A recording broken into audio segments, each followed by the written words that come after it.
Hello, everyone, and welcome to your first RIA Now update of the year. We're so excited you're here.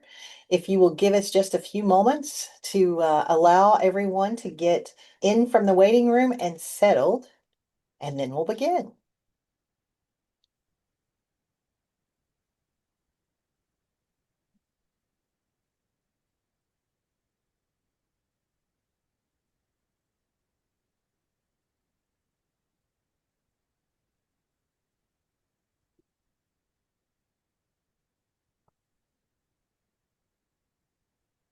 I was just saying to Rick, I'm so excited. This is my favorite event of the year. It's always amazing to have him here and to get us ready for what happens for the rest of the year.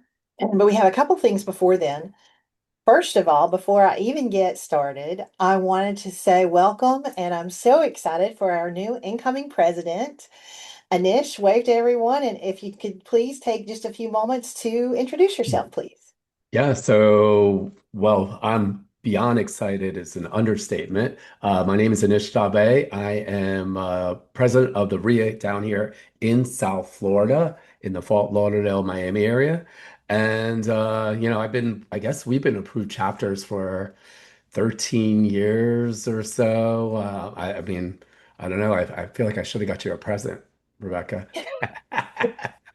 No, and as I joke around about all this stuff, so I'm so excited about what's happening and as a RIA to really take it to the next level and as we're starting to see all these changes, whether technology, environment, and real estate, and one of the things that I'm really kind of passionate about is I do want to get some younger folks into our RIAs, and we're starting to get a lot more young people in our RIAs, and I think that's going to be really beneficial for us old timers to learn something new from them and really start building these relationships around the country to really show that that we are a bunch of powerhouses, not to mess with us.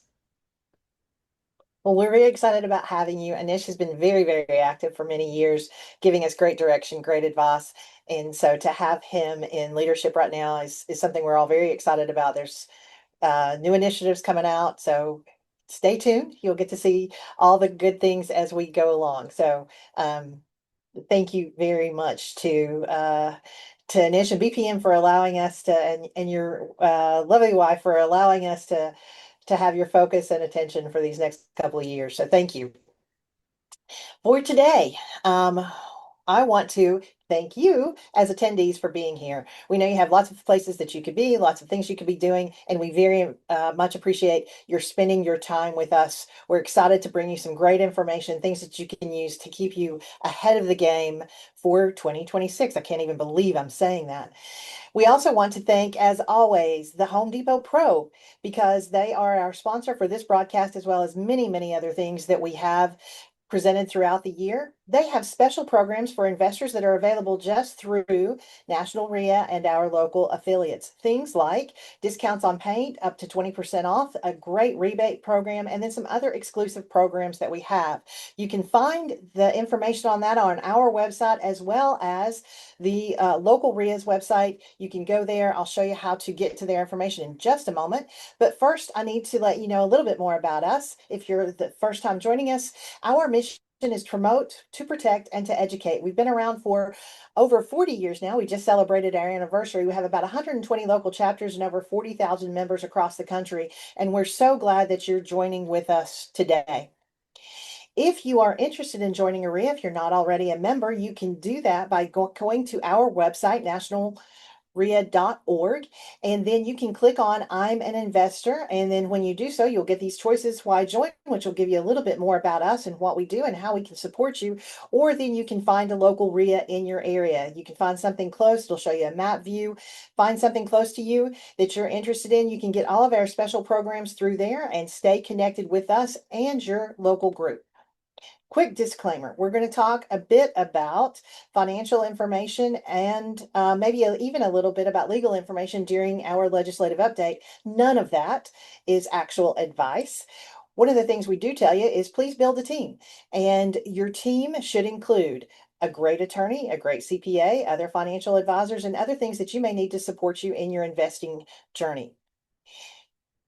We are excited to have with us a few presenters today. We've got Jeremy with Quicket, and he'll talk to us about a new program we have that I'm so excited about, and how you can utilize that. We've got a legislative update with Kevin Coughlin, and we have our special guest, as I said, Rick Sharga, talking about what's happening in the market at the moment. So first of all, Jeremy, I'm going to let you take it away and talk about the exciting things that we are working on together. Thank you, Rebecca. Can you guys hear me okay? Sounds great. First of all, look, I am incredibly excited to be part of this call and to have the ability to be able to service each and every one of you on this call. I want to thank Lori, Rebecca, Karen for the support to enable Quicket, the platform that we have today, and for me to have the opportunity to be able to speak to you guys today. My name is Jeremy Striz. I'm the Director of Single Family Solutions here at Quicket. I will be your single point of contact. On this slide, you can see my contact information.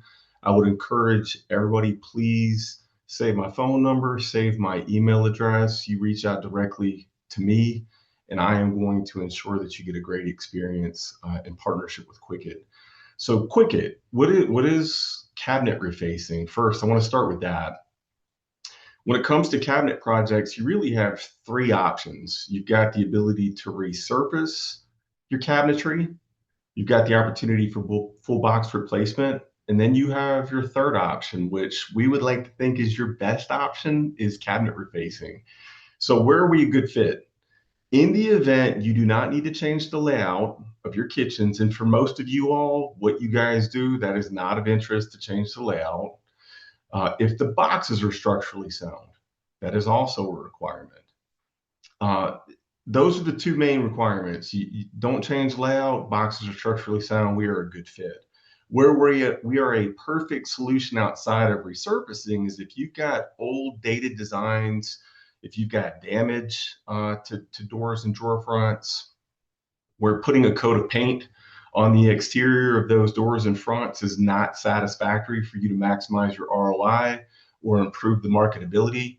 That's where you want to partner with me and enable me to create a brand new, fresh look within your kitchen and/or bathrooms at a very, very appealing price point, which I'm going to touch on here in just a second with you guys. So when you think about Quicket, what differentiates us from everyone else in this space? Why is it so invaluable for National REIA to have a relationship with Quicket? I'm going to share really three things with you all as to what differentiates us from everyone else in the cabinetry space.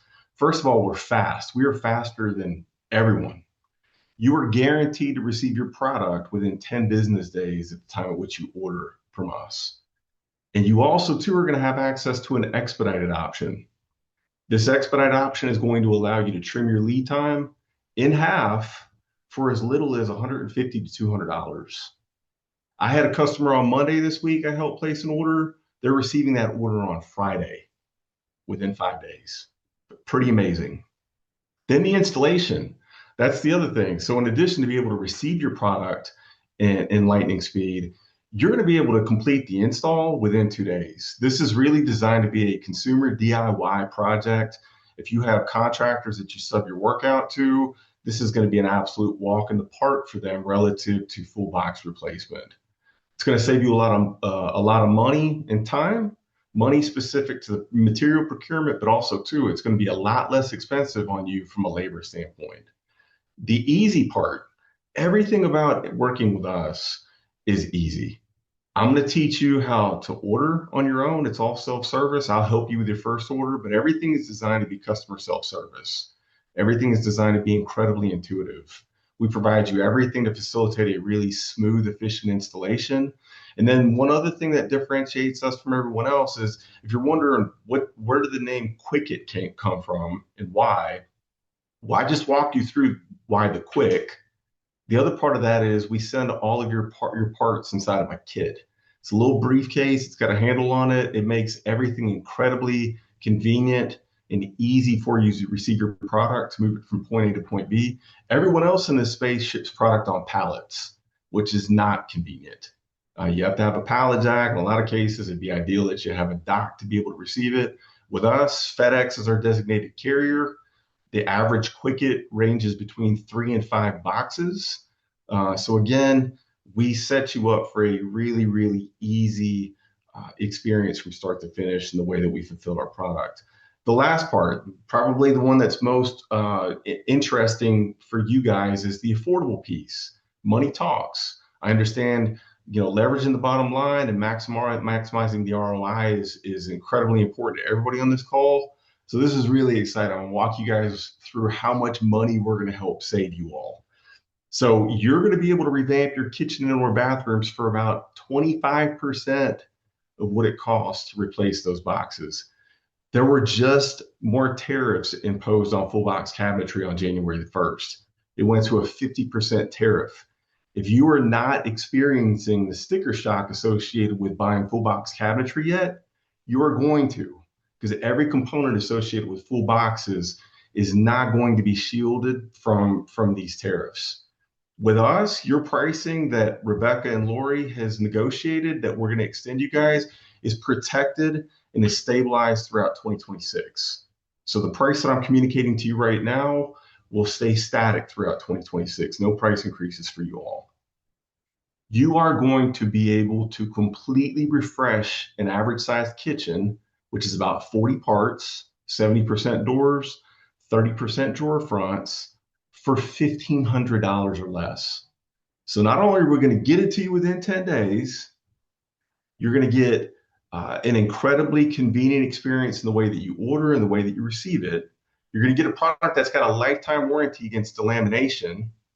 No one else in the industry offers that. But you're also going to be able to do all that at an incredible price point of $1,500 or less for an average size kitchen. And on top of that, this is like one of those infomercials. It's like, and there's more. We're going to extend you guys. We have created a promo code for every one of you all as members to be able to save an additional 25% on your first order. So I've listed the promo code on the screen. Once I get you guys set up and you have an opportunity for your first order, I'm going to help ensure that you take advantage of that 25% savings. My intent with that is I just want everybody on this call to experience Quicket. I fully believe, and I have reason to believe this based off of experience, that when you use us for the first time and you experience us, it will just become customary and organic for you to default to Quicket for your kitchen and bath cabinet needs. So I am really excited about servicing you all. I would encourage anybody that's on this call right now, if you have an active project where you need to refresh your cabinetry, you're not changing the layout, the boxes are structurally sound, please reach out to me. I will take care of you. I will make it an enjoyable experience. I promise you. I'm just looking for an opportunity to service as many people on this call as I possibly can. So, Rebecca, that is it for me. Jeremy, thank you. I'm so excited. Couple quick questions for you from the group. One, can they find a list of locations that you service? We service everyone in the U.S. Okay. So anywhere throughout the U.S., lead time, our manufacturing facility is in Houston. So we ship everywhere throughout the U.S. The longest lead time through FedEx is 3 business days anywhere throughout the U.S. That's awesome. And then if they want to change styles during this process, available to do so? Absolutely not an issue whatsoever. So on that topic, we have 3 different door styles. There's a classic shaker, which is kind of the go-to for this industry. Property investors kind of gravitate to the classic shaker. There's the classic shaker that we have in 9 different colors. There is a shaker slide that's a little bit sleeker profile that we offer in 5 colors. And then there is the standard slab, which is one piece construction that we have in our full color offering, which is 11 colors. In the event somebody wanted a color outside of our offering, we also have a paint ready option in all 3 styles that's primed. So you can order that, you can source your own paint, you can roll it, brush it, spray it, whatever you want to do in the event that you want a color outside of our offering. But the beauty about this for every one of you all is there is no discrepancy, there's no variance in pricing. Your price is your price. You can get any color, any style. It doesn't matter. Your price is your price. It's a per part pricing methodology, which just makes things very simple for you all.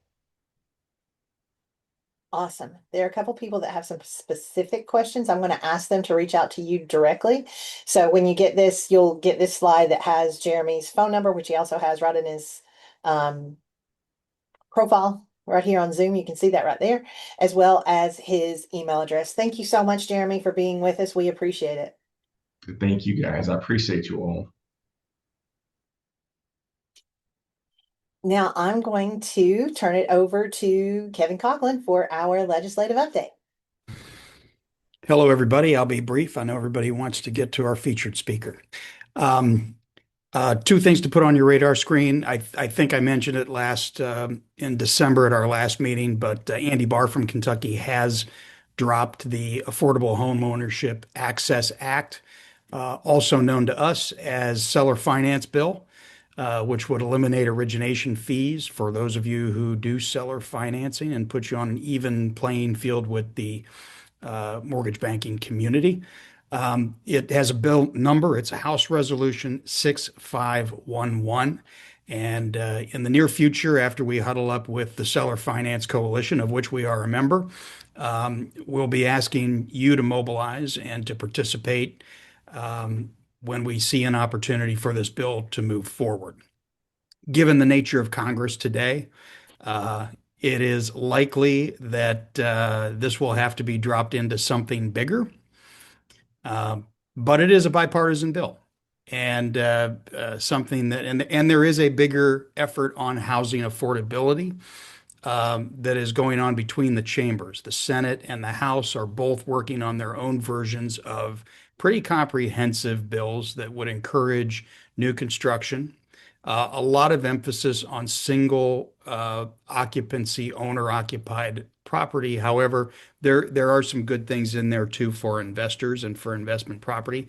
There's a lot of stuff we don't like, frankly, and I think that there's major differences between the House and the Senate on those points. And we're watching to see how those discussions fold out. If those go anywhere, they'll probably be dropped into the parts that they can agree on. Will be dropped into one of the spending bills that are coming up over the course of the calendar here in the coming months.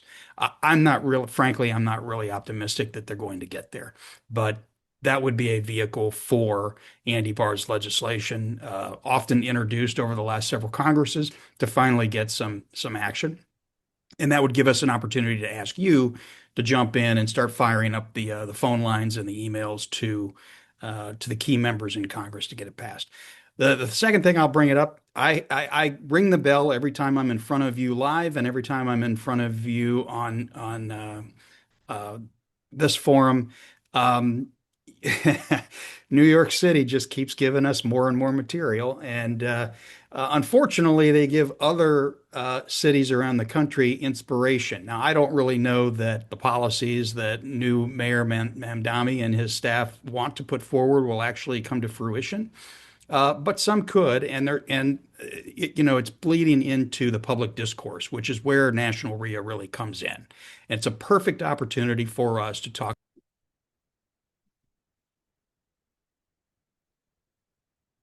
Kevin, you accidentally just went to mute. So if we could try to. Ma'am Dami is listening in on us and shutting me down. Just got throttled. Anyway, it's a perfect opportunity for this organization, for all of us as leaders in the investment community to talk about the fundamental value of private property rights in this country and to an advanced society and the benefits of private property rights. Um, Not only, the greater good, but frankly, as a wealth building mechanism, which is something that we should all be in favor of. This new tenant rights advocate that he has hired has some very interesting views, very recent views, and with regard to the appropriation of property and moving things over to state-owned property. Again, I can't imagine that those things would be implemented in New York, but the more and more they are boldly proclaim these things, the more you might see these things spreading, these ideas spreading around the country. So something for us to keep an eye on, and I think step into the unique role that we have to fight against it. And really, it shouldn't be a hard fight. This is most people are very much in favor of private property rights. It's a fundamental part of the fabric of our country. And we shouldn't have a very hard time defending it, but somebody has to give a voice to that argument. Thanks so much, Kevin. And then Yep. just to let you know, we cover on a really regular basis um, on realestateinvestingtoday.com many of the things that are happening there. Brad does an amazing job of giving you all week. Literally, there's a post every day of industry updates, industry info that you can find and easily access. Spread the word. We'd love for you to share that. That's what it's there for, to keep your people informed as well. So thanks to Brad, and just a reminder to all of you to stay informed, and we'll keep getting that out there for you. Rebecca, can I just 30 seconds real quick put a little specific point on what I just said? Because one of the things that this person in New York City is proposing very recently, this is not conspiracy, she said this, it's out there as stated policy, is kind of what I will call a two-step. So it's not so much we're going to take your property and it's going to be city run. It's we're going to do rent control and we're going to make it very difficult for you to invest in the property and maintain it. And then over time, we're going to come in and say, well, you're not meeting your obligations as a landlord, and then we're going to take your property. That is, and I'm not putting words in her mouth. That is what she has put forward. So this is this rent control two-step that we may see materialize here in New York City and other cities.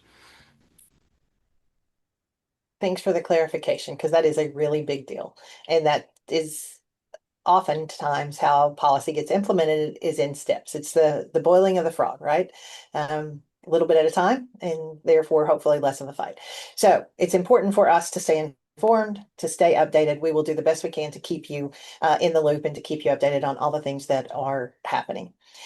Brad just posted in the chat one of the most recent articles that he has put up on real estate investing today. We're seeing a lot of things come out of even the Wall Street Journal, that lots of opinion articles on that. So it's a very, very hot topic of the moment. Speaking of which, I'm curious to see then how that affects anything with the upcoming projections or things that you're seeing, Rick, in any of the data. Is any of that fear kind of playing out? I'm very excited to see all the things that you have for us today. So instead of talking too much, I'm just going to say thank you. You're the best. And I will let you then take it away with 2026. Well, thank you very much. We'll jump right in. We have about a 3-hour presentation that we're going to go through in the next 40 minutes or so. And we're going to cover a lot of that. The other thing, I'm surprised, and maybe you've covered this before. I don't know if Kevin has any particular insights on this, but the proposed ban on corporate entities buying any residential properties.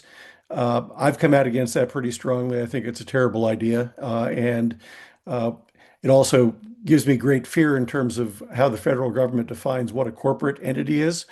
I've heard numbers as low as owning 25 properties suddenly turns you into Blackstone, which is a kind of a nice trick, but something else to keep an eye on. And we'll talk a little bit about that as we get through parts of today's presentation.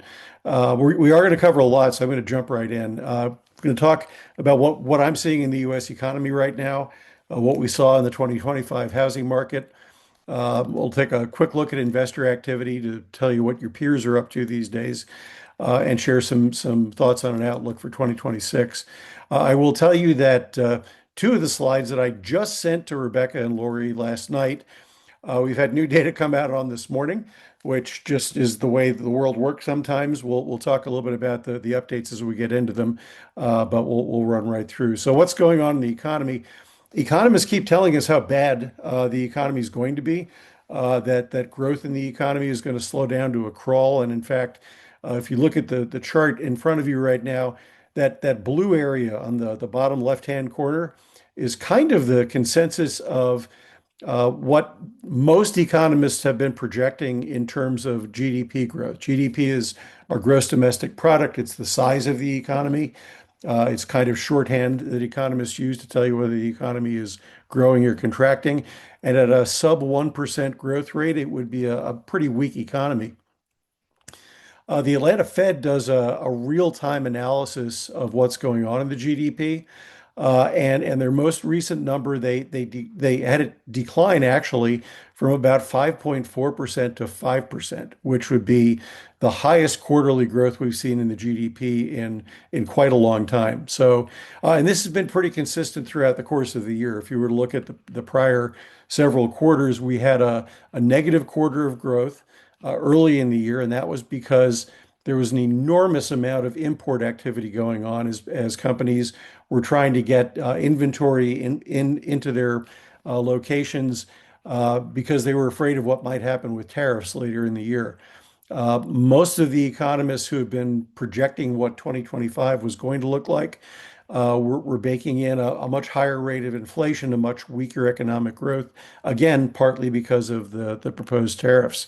None of that has come to fruition. We've had three consecutive quarters where the growth has been stronger than anticipated, and it continues to be pretty strong. The one caveat I will give you here, and we'll talk about this a little later in the economic part of today's discussion, is our economy is very largely driven by consumer spending. So about two-thirds of the economy is based on consumer spending. So when we see the GDP going up, it usually indicates that consumers are spending a lot of money. The real estate portion of the GDP is a significant share as well. Government spending, business investment, but that consumer thing is pretty important to keep in mind. Elsewhere in the economy, the stock markets took a little bit of a dive back in April on Liberation Day, I think that the administration called it, when all these potential tariffs were announced. But since then, they have recovered in a big, big way. All three indices, as of yesterday, I haven't looked at the numbers today, but as of yesterday, we're either trading at or near all-time highs. The S&P 500 and the Dow in particular were both trading at the highest levels they've ever traded at.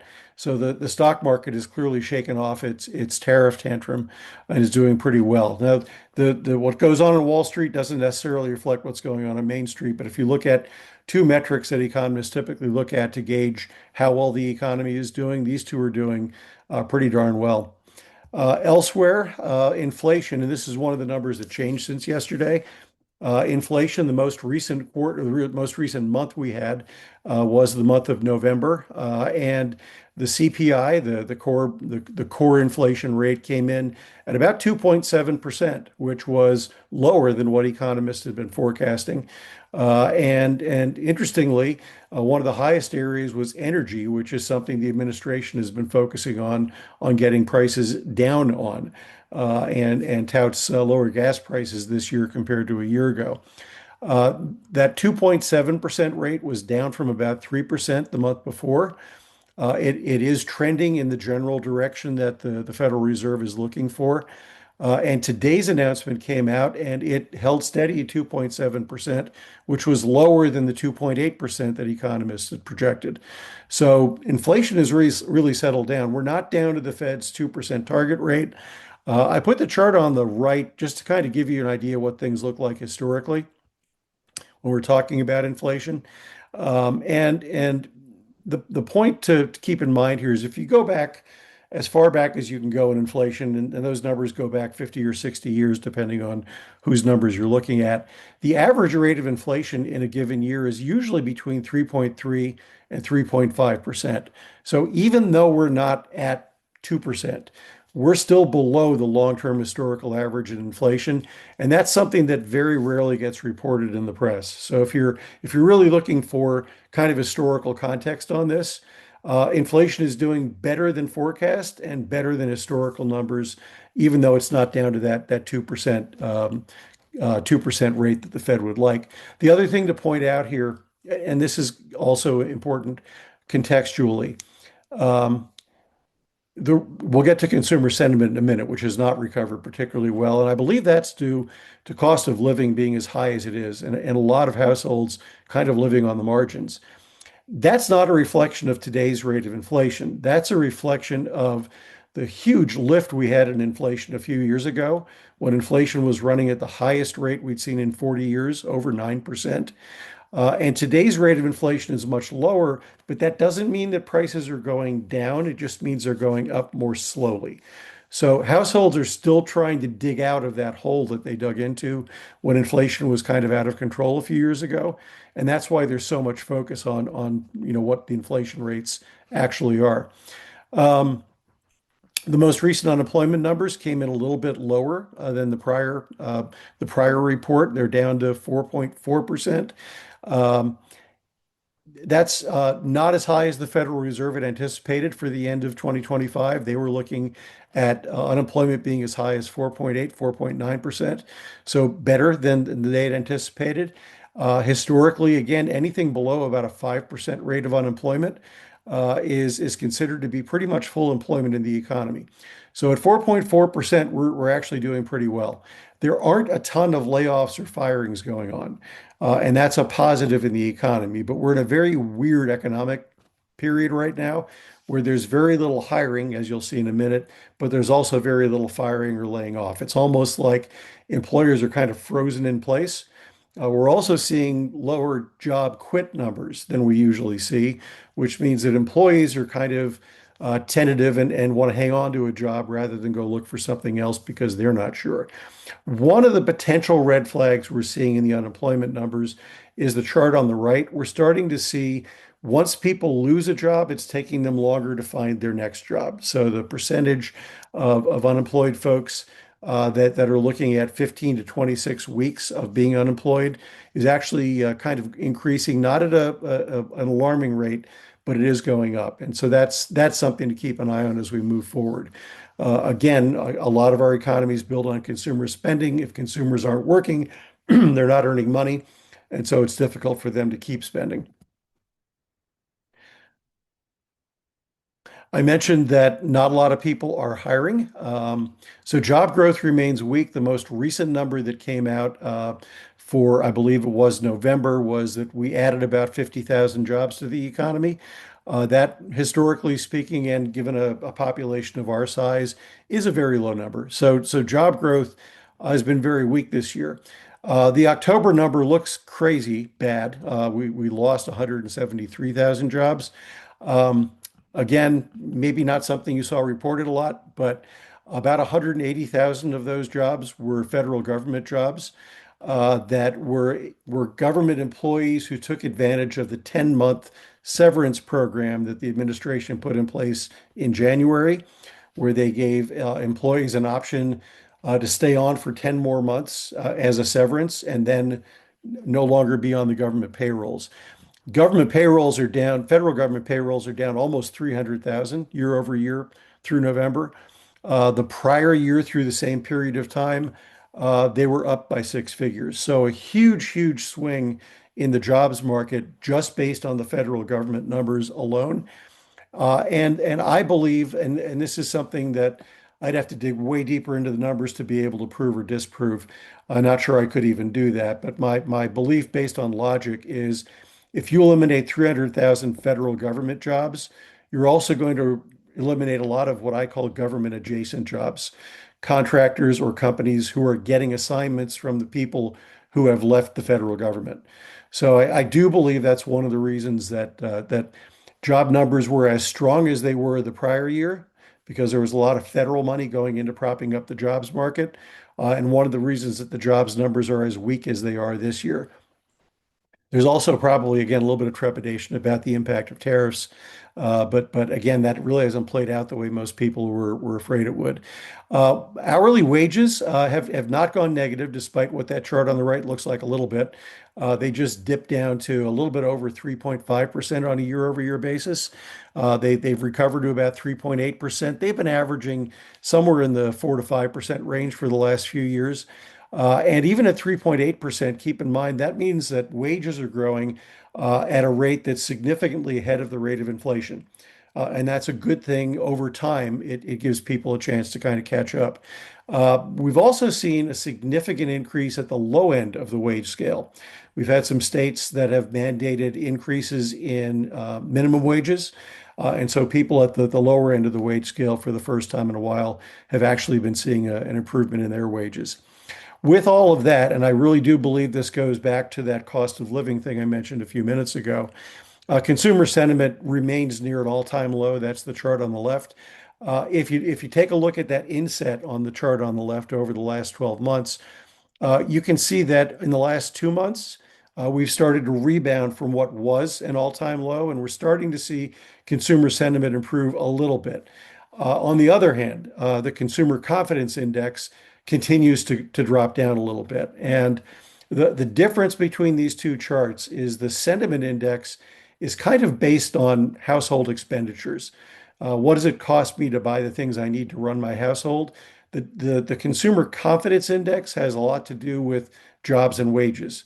So consumers are not feeling as confident about their jobs, but they are feeling a little bit better about what they're seeing at the grocery store when they have to pay the rent every month. So it's a tale of two different ways of looking at consumer confidence. Neither of them are particularly positive right now. I know it's one of the things the administration complains about is that what most people are reading is continuing to be negative. But I think the reality is people are looking at the jobs market. They are looking at their monthly expenditures. And one of the reasons for consumer sentiment and confidence being a little bit weak is that consumer debt is at an all-time high.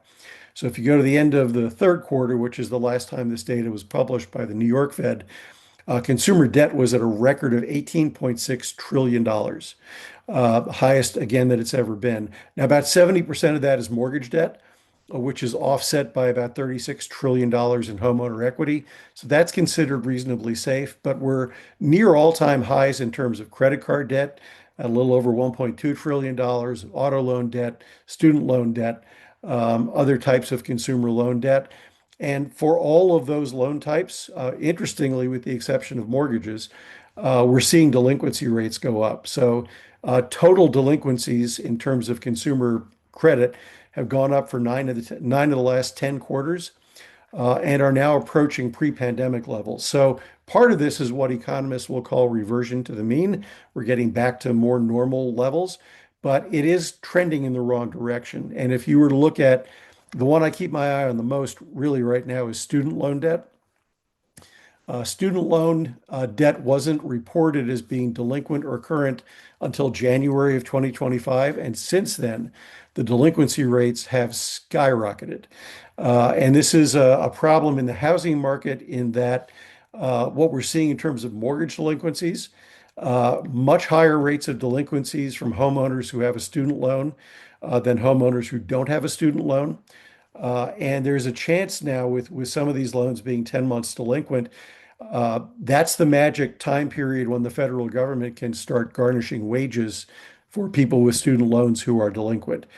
That average garnishment would probably be somewhere in the neighborhood of $700 to $800 a month, which will make it difficult for current homeowners to make their monthly payments, and will make it difficult for non-homeowners to be able to save up money for a down payment on their home. So just some things to keep in mind. And I believe, again, this is one of the reasons why consumer sentiment is as weak as it is. We've seen credit card balances kind of roar up. We've seen savings rates decline. And that suggests to me that a lot of these households are having trouble making ends meet and are tapping into credit lines or tapping into their savings in order to do that. We've seen this movie play before. It doesn't have a particularly happy ending, so it's something we are keeping an eye on, even as the economy continues to grow and unemployment remains low. What's going on in the housing market? First thing to look at again is affordability. And affordability is still a headwind. It's not good by any means, but it has been improving in recent months. And that's some of the first good news we've seen on the affordability front in quite some time. This is a chart from the Atlanta Federal Reserve, and they take a look at what percentage of household income it would take in order for somebody to buy a median priced home with a 20% down payment and still only spend 30% of their monthly income on housing. The index for affordability to be strong is 100. Right now we're at about 69 on that index. But interestingly, the median monthly payment in January this year is down about $100 a month from where it was a year ago. That's not reflected in this chart, but this chart is showing the general trend the last couple of months from the Atlanta Fed. that index has been ticking up ever so slightly, but it's been ticking up. So it's at least moving in the right direction. One of the main reasons affordability is getting better is mortgage rates have been coming down. Even before some of the announcements in the last couple of weeks, mortgage rates are almost a full point lower than they were a year ago at this time. That doesn't make things affordable for everybody, but it does make things more affordable for more people. And candidly, it looks like the market is kind of getting used to mortgage rates around 6%. The administration's announcement last week that it was going to have Fannie Mae and Freddie Mac buy about $200 billion of mortgage-backed securities did seem to have the effect that they wanted it to have, in that the spread, and when economists talk about a spread, they're talking about the yields on 10-year U.S. Treasury bonds and the interest rate charged on a 30-year fixed rate mortgage. And those two tend to run in concert with each other. And there's usually a spread, a gap of about 1.5 to 2 points between those two. So if Treasury yields are coming in at 4%, your mortgage rates historically would be somewhere between 5.5 and 6%. Coming out of COVID and when interest rates started to really skyrocket, we saw that spread jump over 3 points at one point in time. The announcement last week caused the spread to continue to contract a little bit. And I could see a scenario where the spread improves enough, getting back to normal levels, that we start to see mortgage rates down in the high fives, the 5.75 to 6% range as we go through 2026. We'll see how all this plays out. The other thing that could result in mortgage rates coming down a little bit really has nothing to do with the Federal Reserve cutting the Fed funds rate. It has more to do with two potential things that could happen. One is we could see the economy slow down, and if the economy slows down and unemployment goes up, typically you see mortgage rates come down in that scenario. That's not a pleasant scenario, but something to keep an eye on. And that means for people that are employed or people that have cash to purchase properties, you're in a better position to do so in that scenario. The other thing that could happen, and this would be a miracle, given both political parties' inclinations, is we could see the federal deficit come down a little bit. That would be really, really wonderful. I am not predicting that here. In fact, I'm predicting just the opposite. The one thing that both presidential candidates agreed on during last year's election was that they both wanted to spend more money. And I think most politicians seem to be inclined to do that. But that's one of the reasons bond yields are so high. The bond market knows that the U.S. Treasury would have to issue more bonds in order to pay down the federal debt. Paying down the federal debt right now is the third largest item on the federal budget. We're actually spending more to pay down the federal debt than we're spending on the military. It's a crazy number. And so anything we can do to get the federal deficit down, the federal debt down, would cause the bond markets to kind of relax a little bit. And we'd see bond yields come down, and that would drive mortgage rates down. Anyway, enough about that. The fact that mortgage rates have come down a little bit has driven a lot of buyers back into the market. So the Mortgage Bankers Association reports that the purchase loan applications, the number of people applying for mortgages to buy a house, was at the highest level it's been in 3 years. Not as high as it was back in 2020, 2021, or even early 2022, but moving steadily in the right direction. This is another reason I believe that people are starting to get used to these mortgage rates at that 6% range. We got through the sticker shock at 8% and 7%. But the inflection point that I really believe we'll start to see people coming back in earnest is once we get down below that 6% threshold. The other thing that's causing home price affordability to improve is that home prices are going up much, much more slowly, and in fact declining in some markets. This is the last data available from both the Case-Shiller Index and the FHFA, which is the government organization that controls Fannie Mae and Freddie Mac, about 65% of mortgages that are out there. And in the FHA book of business, on a year-over-year basis in September, as they reported in October, home prices only went up 1.7%. That's below the rate of inflation, and that's below the rate of wage growth. So that's a big component in terms of affordability. And you can see that certain areas in the country, the Pacific region, the mountain region, West North Central, which is kind of the Plain States area, all of those regions, not the West North Central, the West South Central, all those regions actually saw prices go down on a year-over-year basis. So this is important from an affordability perspective. The Case-Shiller Index reported similar numbers. I think their annual increase was about 1.4%. So you probably still see people on YouTube screaming about the coming home price crash. I would encourage you to just click past those channels, as they're probably selling you really expensive programs telling you how to take advantage of the crash, which isn't coming, by the way. We are not going to see a home price crash. When mortgage rates doubled back in 2022, I said that one of two things was likely to happen. Either one, we would see a home price crash, or two, we would enter a kind of long, boring, and difficult reset period. And I was gratified to hear a bunch of economists at the end of 2025 start using the reset word. And what I meant by that was it was going to take a while for the country to adjust to these higher home prices and higher mortgage rates. And what we would see is home sales slow down and then home prices slow down. And gradually we would see some of these 3% mortgages replaced with 6.5% mortgages. And now for the first time in several years, we actually have more homeowners with a mortgage rate above 6% than we do with mortgage rates 3% or below. So this reset period is happening. I believe the year 2025 ended on a positive note in terms of home sales. And I think we'll see some of that momentum carry into 2026. 2026, I think, will be kind of the inflection point year in the reset, and 2027 will be the first year that feels like a real recovery. So I do expect home prices to be very weak this year. They'll be up nationally by a fraction, and probably there will be markets that will continue to see corrections as we go through 2026.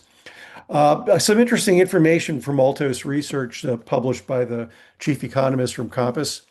If you look at the percentage of listings that took a price cut before the property was sold, we were running at about 45% at the end of 2025.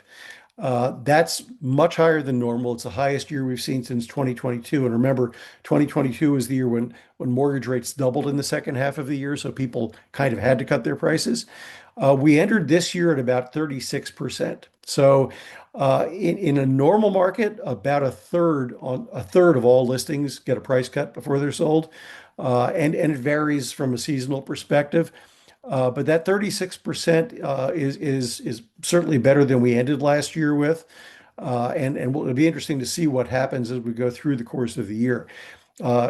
Anecdotal information suggests that list prices started this year a little lower than they did last year, which is the first time that's happened in a long time. And it could be that sellers are starting to get a little bit more rational as they're pricing these homes. It's important as an investor to remember that the national numbers say one thing, but your local market numbers say something very, very different.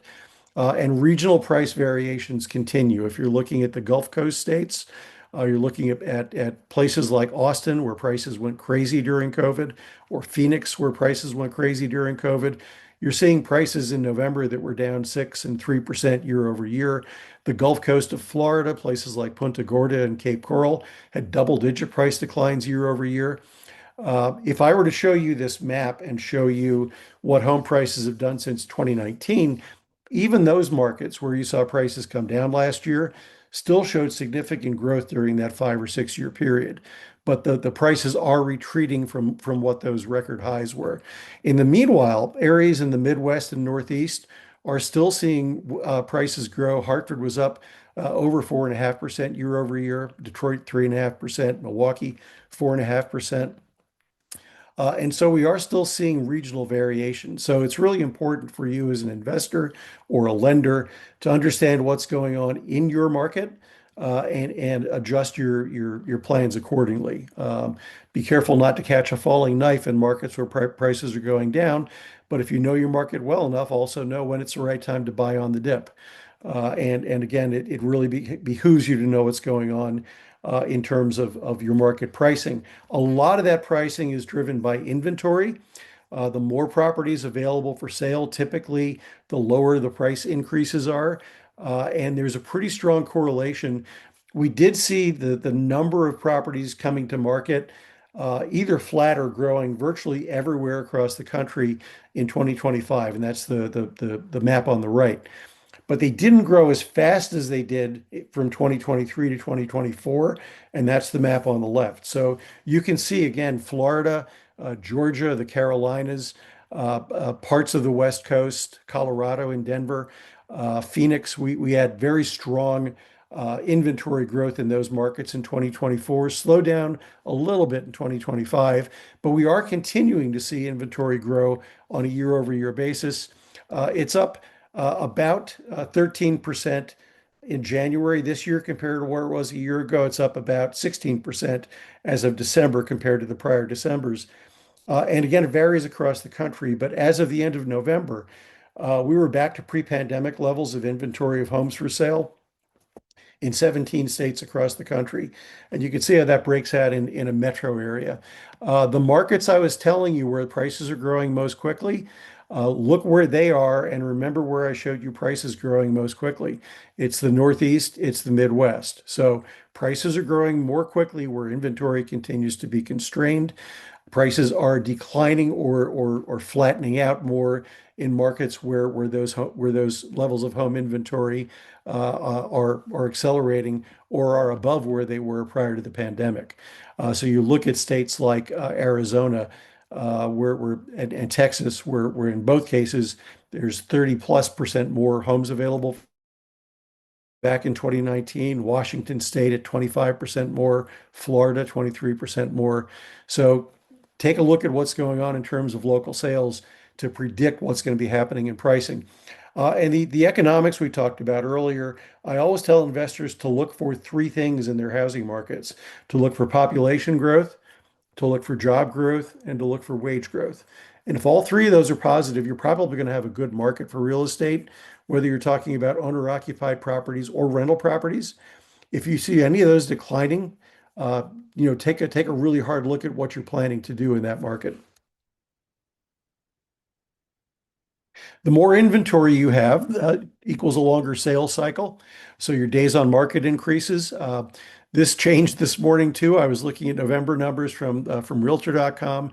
They were showing a median number of days on market across the country in November at 64. This morning they increased that to 72 as of December. But these numbers vary wildly depending on where you are in the country. Most recent numbers I looked at in Illinois, it was about 82 days on market. In California, it was 36. So understand what's going on in terms of days on market. But the longer these properties stay on the market, two things happen. One is it inflates the inventory numbers.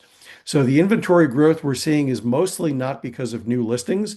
It's mostly because once a property hits inventory, it stays there longer.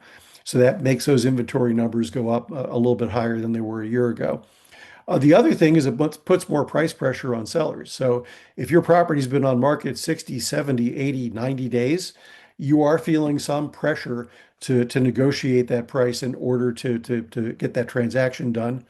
Or what's happening more and more frequently is we're seeing a record number of delistings. So Redfin reported that something like 38% of properties listed in the last quarter were delisted. So the seller just wasn't getting a price they liked. They didn't need to sell. That's one of the reasons we're not going to see a price crash. If you go back to 07, 08, when prices did crash, it was because a lot of people needed to sell with whatever price they could get. But if you're sitting on a 2.5% mortgage and you have a bunch of equity in your house and you don't have to sell it, if you don't get a price you like, you're not going to sell it. So that forced selling is one of the things that tends to lead to price declines. We're just not seeing that. And we're certainly not seeing sellers panicking into distressed pricing.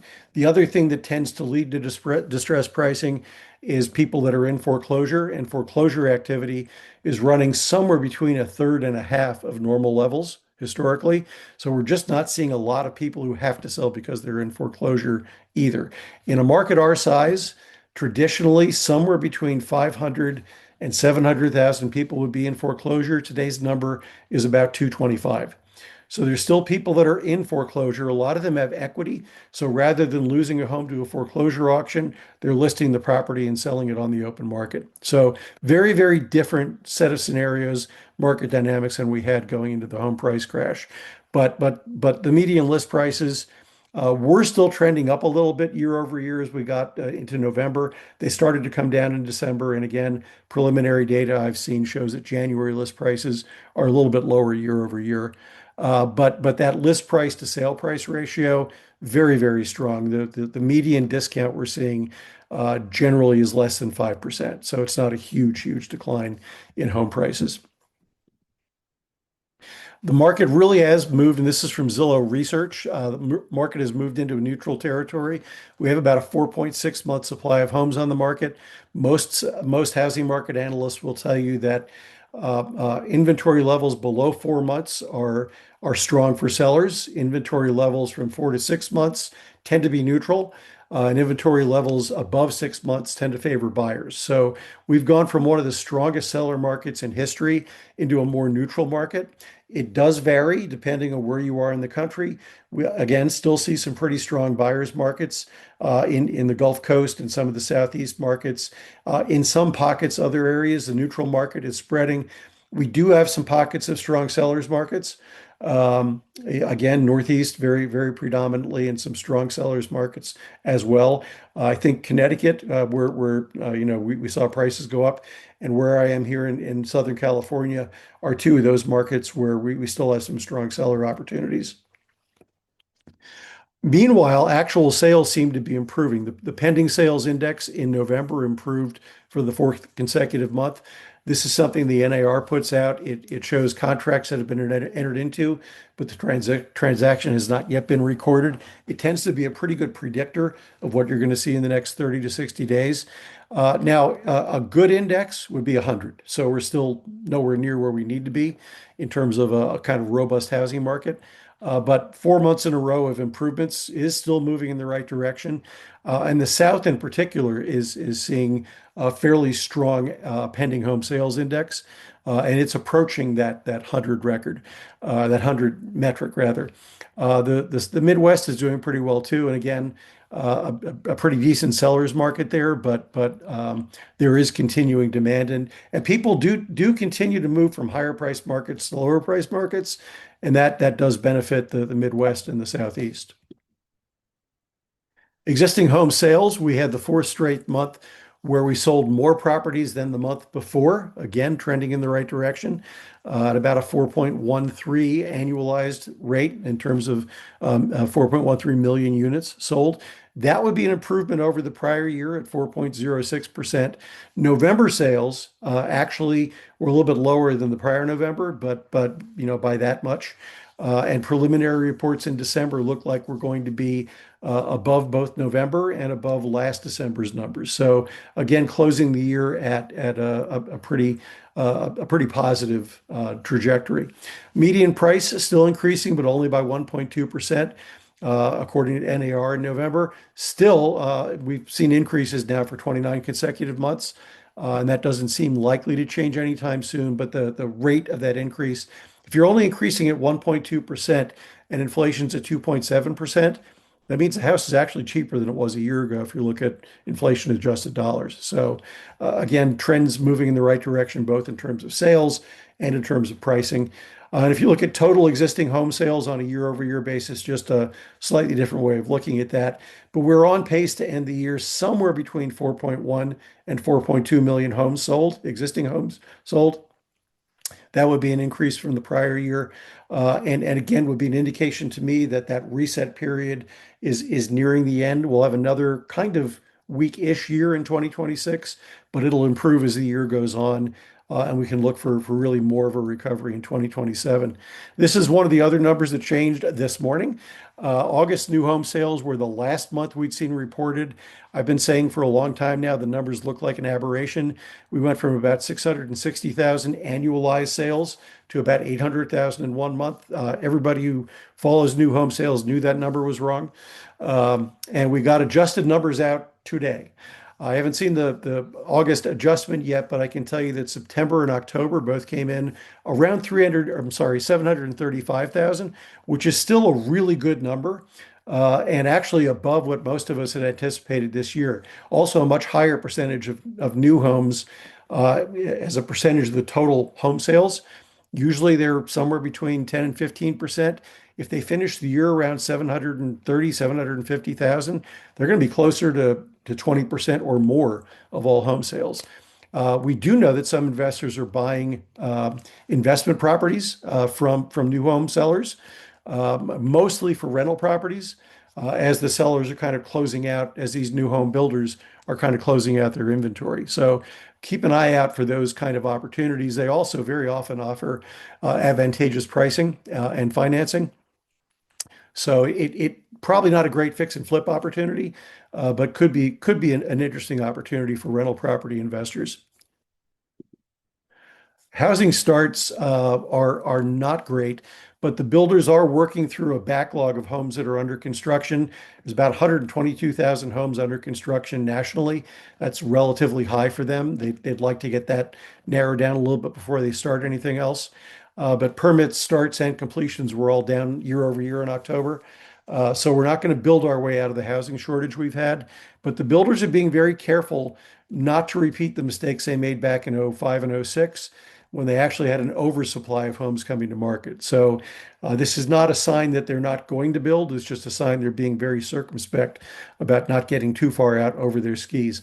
And I know we're at the top of the hour, so I'm going to kind of go through this quickly. But if you look at investor activity, this is a report I actually put together working with a company called Batch Data. In the third quarter, second quarter of 2025, investors purchased 33% of all the residential properties that were sold. That's the highest number in at least the last 7 quarters, and could be one of the highest percentages ever. I will give you a sneak peek. We're releasing the third quarter data this week. The number went up to over 34%. And that's even though investors actually purchased fewer homes than they did a year ago, but it just shows you how weak the traditional home buyer market is. So investor share of market went up, even though their total purchases went down slightly. So really interesting market. Most investors, this is from a survey I do with RCN Capital on a quarterly basis. Most investors buy properties in their own states, and most of the investing takes place in the most populous states. If you were to look at California, Texas, Florida, North Carolina, and Georgia, those 5 states alone account for over a third of all investment properties that are owned by both small and large investors. Investors do own about 20% of all single-family homes across the country. That ranges from a low of under 10% in Minnesota, which is probably a great place to avoid right now anyway, to over 30% in places like, and you're going to be surprised at some of these, Maine, Montana, Alaska, and Hawaii. And I made the same face Rebecca did when I first did this research, and then dug into it a little bit. And it turns out all 4 of those states are very heavily dependent on tourism as part of their economy. So a lot of those investor-owned properties are owned by investors that own 1, 2, 3 properties. And these are vacation rentals. They're short-term rentals like Airbnbs and Verbos. But that's why the percentage of homes owned. And I looked at California data. I live in California. There were a couple of counties where 70% of homes were owned by investors. And I thought that has to be wrong. And then I'd look at the county, and it was a place where there was very low population, very low number of homes, but all the homes were there for tourist purposes. So it's kind of bizarre how that works. But there are investor-owned properties everywhere you go in the country. And most of them, the overwhelming majority of them, are owned by small investors. This is why the whole movement to ban corporate investors is so goofy. It plays well politically because nobody ever lost votes by saying they're going to go out and slay the Wall Street dragons. But they slay this dragon and it ain't going to rescue the princess. The 91% of investor-owned properties are owned by people who hold between 1 and 10 units. If you look at all of the big investors who own 1,000 plus, they own collectively only 2% of all investor-owned properties. They own collectively less than 0.4% of all residential homes. So it's a popular narrative that, Wall Street's gobbling up Main Street, but the numbers simply don't support it. And in the third quarter, sorry, yeah, in the third quarter, again, this hasn't been released yet, but in the third quarter, there were over 1 million residential properties purchased in the country. Of those million, 4,600 were bought by institutional investors. It's a rounding error, wouldn't have any impact on home prices. And it's not a competition with first-time buyers. Most of those properties are properties that home buyers wouldn't want to buy because they require a lot of work. And by the way, those same investors who bought 4,600 properties sold 5,800. So for the seventh consecutive quarter, they've actually sold more properties than they bought. They're diverting a lot of their capital into building rental communities, ground up rental communities of single family residential units. And so it's just kind of a false narrative. This shows what I was talking about, going back from the first quarter of 24 through the second quarter of last year. And again, every quarter they've been selling more than they're buying. Meanwhile, flipping activity is actually down for the fourth time in 5 quarters. There's some data from Adam, and it really shows how difficult a market it's been for flippers, as affordability has been really challenging and inventory has been limited. So the kind of inventory you'd like to buy, the distressed inventory at lower prices that needs a lot of work, just really hasn't been out there for the last few quarters. And affordability has been difficult for the people looking to buy these properties from flippers. I am led to believe that we're actually kind of bottoming out in the flipping market and that conditions are improving for flippers. Again, some survey research I've done.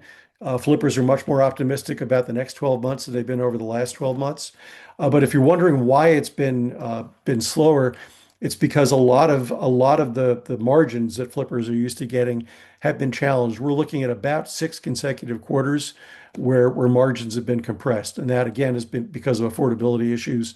Home prices continuing to go up on a purchase side, but your inability to make enough of a margin on the resale. Meanwhile, if you're a renter, if you're a rental property investor, we've seen apartment rents actually go down year over year. Single family rental properties have kind of held their own. They're up about 1%, a little more than 1% on a year over year basis. It varies wildly by market, and you can see in the data that different markets the prices go up.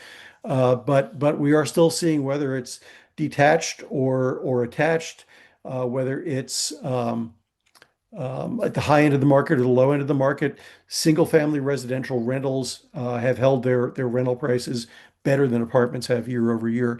And partly because of all these variables I've talked about, some other research I've done shows that about 30% of people who traditionally flip have actually shifted at least short term into buying properties and renting them. And there are a whole series of different things to consider in your investment strategy, like soaring insurance premiums and property taxes that we really haven't talked about and probably won't have a chance to get into. This just shows again some survey research from something I do with RCN Capital. Market conditions have driven behavioral changes among investors, whether it's reducing their sales prices or rental prices. They've scaled back investing. They expect changes to be forced on them. And as I mentioned, a pretty significant number of flippers have shifted from fixing and flipping properties. 52% of flippers have shifted from fixing and flipping properties to hanging on to these properties as rentals. Most of rental investors have remained solely percent in that business, but it's just a kind of a snapshot of the market reality and what that's happened. And I mentioned insurance costs and availability.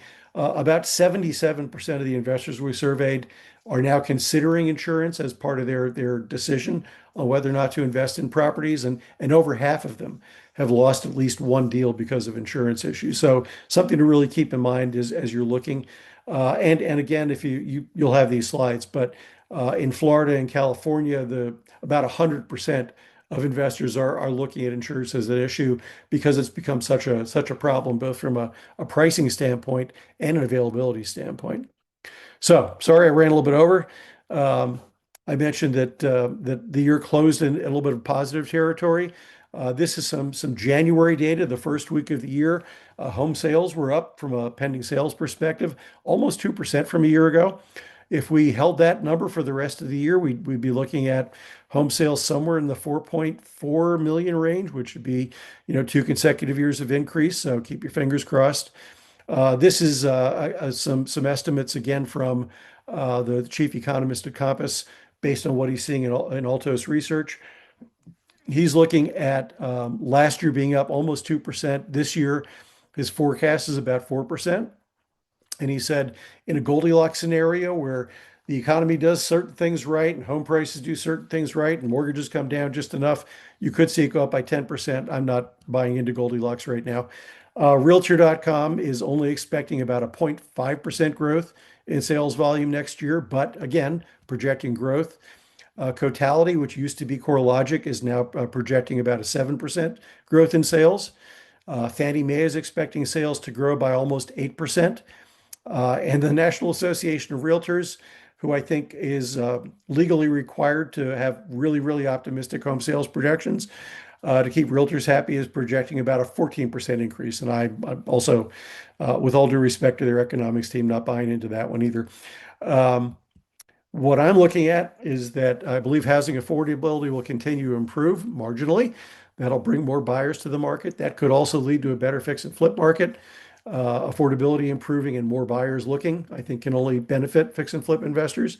I think mortgage rates will hold in the low 6% range and probably move slightly lower in 2026.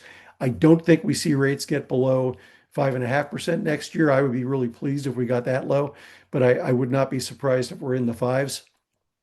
I think we are starting to see some of the first real signs of price weakness in the market. List prices are the lowest they've been in 3 years. We have a high number of list price reductions. It's taking longer to sell properties once they're on market. And the market has entered neutral territory, which means that sellers understand they have to negotiate in many cases in order to sell. Investors need to factor all of these things in and react accordingly, whether you're a fix and flip investor or you're a buy and hold investor.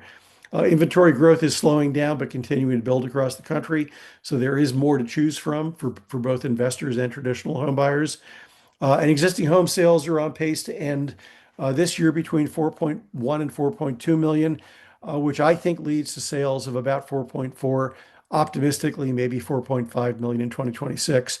And then, of course, this morning made a liar out of me. I said there was no update on new home sales and from the government due to the shutdown. And of course, they came out this morning when it was too late to change anything. So that's what I have. I will stop sharing my screen. Rebecca, Lori, Dave, thank you for giving me an opportunity to present today. And I hope some of this information was useful to the folks who were able to attend.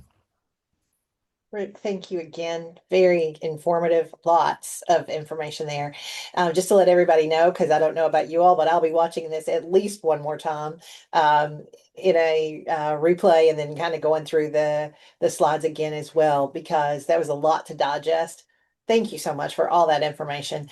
I think, especially depending on the market that you're in, some of this can be absolutely invaluable, things that you really need to be considering and looking at. Overall, everybody needs to be looking at it, but some markets very, very much so. So again, we very much appreciate you. If you all just keep an eye out, Lori will send the replay as well as the slides out to you. So you will have an opportunity to kind of go through and redigest this again. A couple of the questions on the side were actually answered in the slides, and we are over time, and Rick is probably tired of talking, so I'm not going to submit him to that. And most of those that I see in the sidebar are actually answered in those slides. You'll catch it in the replay as well. So I really appreciate your time today. Have a great 2026. It's a terrific start to the year. Thank you all for being here again.